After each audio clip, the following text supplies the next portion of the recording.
Hey, hi everyone. So in this video, we'll finally start discussing about LangGraph.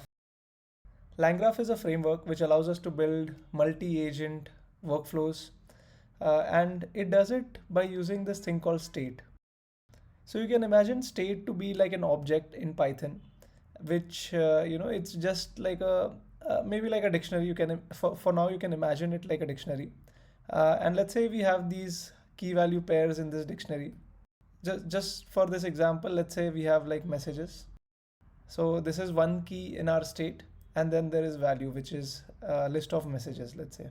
If we define our state to be this, like this is the schema of our state, then we can build a graph of agents. There can be one agent, let's call it agent one, which will come and look at the state and perform some action and modify the state. In this case, it might add or append some messages.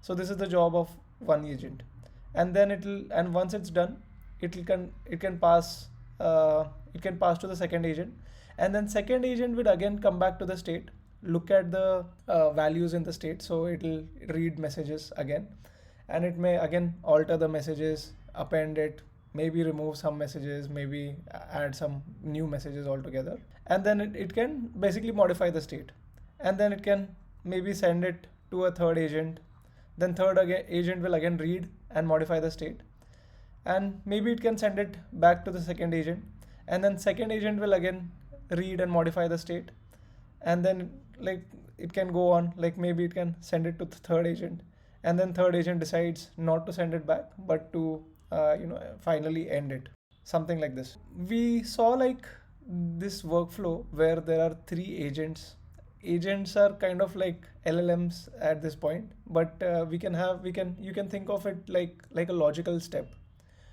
So it can be an LLM call, or it can even be like a piece of code that runs. It need not even involve LLM for that sake.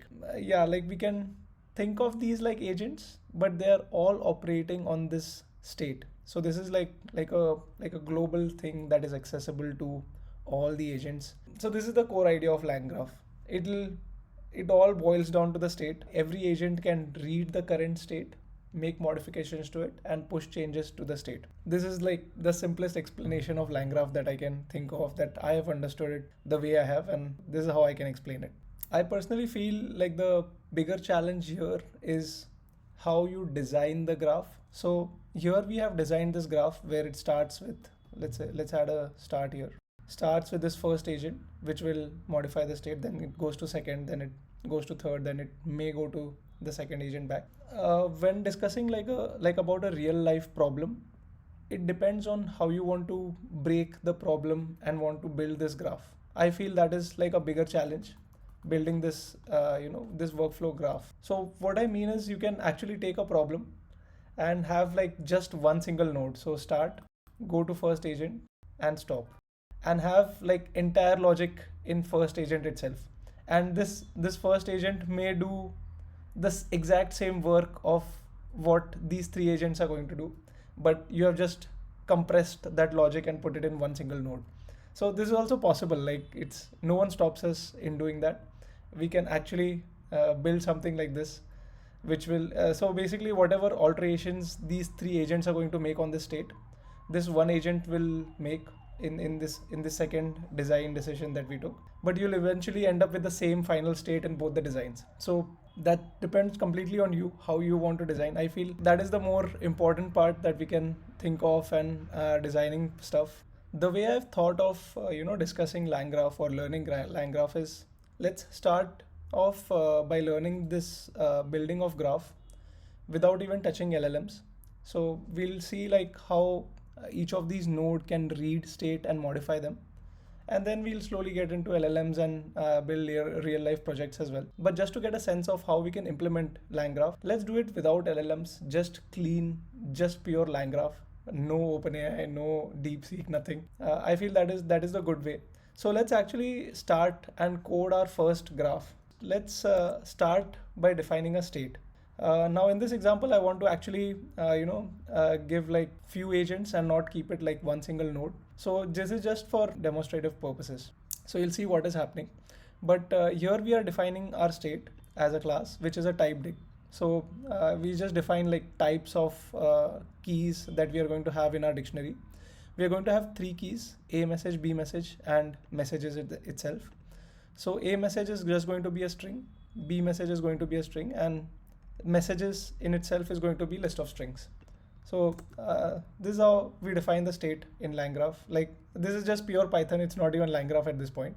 At this point, we are just saying like there is something called a state, and with these three keys that agent can come and work upon. And now we can start defining the nodes. It's kind of like an agent that we are defining that may read the state and modify the state. Every single node in a LangGraph will read the state, and whatever it returns, it gets modified to the state. That is like the simplest explanation for node that I can think of. This is what the node is in LangGraph. Like, just read the state, perform your logic, whatever you want to do, and update the state. That's it. That's what the node does. So in this case, we have defined a node A. So this is, you can assume it to be like one agent, which will, so we always have access to state, and then we are reading messages. So this agent is going to see this messages key in the state, and then it's going to add a message from node A. So this is a hard-coded message, and what we'll return is, so whatever we return gets updated to the state. So we are updating messages in our state as this messages plus a message. So this a message we are just appending to the already existing message list of message, and a message we are updating with this hard-coded string that we have. That's all we are doing, nothing else. A message will be updated with a hard-coded string, and this messages, whatever is present, will be appended with this hard-coded message. And then in the similar way, we can also define node B. Let me quickly change variables. So we have defined this node B as well. It's exactly same as node A, but it'll just to differentiate and how it does. The functionality remains the same. There is a hard-coded message here. So this is like a functional block. Like, you can write any logic here, but just for this purpose, let's say we did some logic and came up with this message. It just generated this message. So this is some logic, and that logic is very bland, so we get this hard-coded message from this logic, which is fine. And this B message we are appending again to the messages, and we are also setting this B message to the B message itself. So that's what node B does. Both the nodes are functionally almost the same. They have a hard-coded message which appends to the messages in the state, but it's just like some name changes, that's all. Okay, now that we have this simple structure ready, let's actually start with LangGraph. So we'll initialize this graph builder. We use this state graph module from LangGraph. So we give this state to this state graph, saying that, hey, this is the schema, or this is the state that we'll work upon.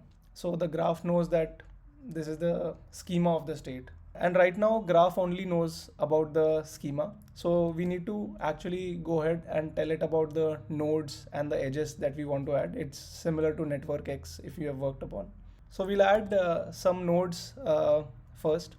So we just call this add node on this graph builder, and then we pass this function name node A, and we also add node B to the graph.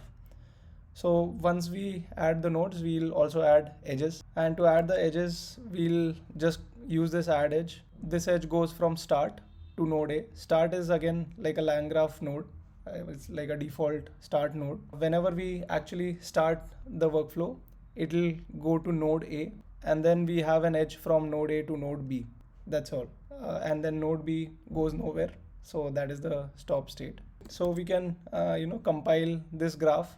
We use compile and to finally get the graph that we want. So yeah, we have built a LangGraph graph, and to draw it, we can use this IPython display, and then on graph we do get graph and then draw mermaid PNG. So when we run this, we get this diagram of our graph, which is very simple. It starts here, goes to node A, and ends in node B, which is perfectly what we want. I also realized, like, if you just give graph and then run the cell, you still get the diagram. So you need not maybe write this whole code. In fact, let me Let me just paste it here and I'll put it in comments so that you can refer. But even this works. Maybe in Notebook it works. Maybe in if you're writing using some .py file or something, it might not work. So yeah, you can use it as long as you're using it through Notebook, I guess. Let me clear this. Great. So we have built this graph now. We can run the graph. So the way to run the graph is we do invoke. This invoke will start the graph, but since you see what it will do is it will go to node A, and what node A is doing is it's reading this messages from state messages, and right now state is empty. So just to give it an initial state, we can set messages to a list of messages. In this case, like it only contains one single message, which is start message. So let's run this. We have ran our graph, we have ran our workflow, the very first workflow in LangGraph. So any guesses what the result is going to look like? It's just going to be the state. In this case, it's the final state after running the whole workflow. So we see A message is filled with message from node A, B is message from node B, and messages we have appended. Start message is what we initialized it with. A message node got appended here, and B got appended here. So this is how we defined our graph, and this is what each of the agent was defined to do as well. So one thing to note here is we had returned a message here, and that's why it was set. If we wouldn't have returned it, let's run this graph and see. Yeah, so we are not returning a message now in this, but we are appending it to messages. So that's why a message is missing now, but we still get this appended message. So just to show you some cases, like how these things operate. So this is how like each of this agent is, reading from state and then writing to the state. In fact, you can read a message from node B as well, because the way we have defined our workflow, node B comes after node A.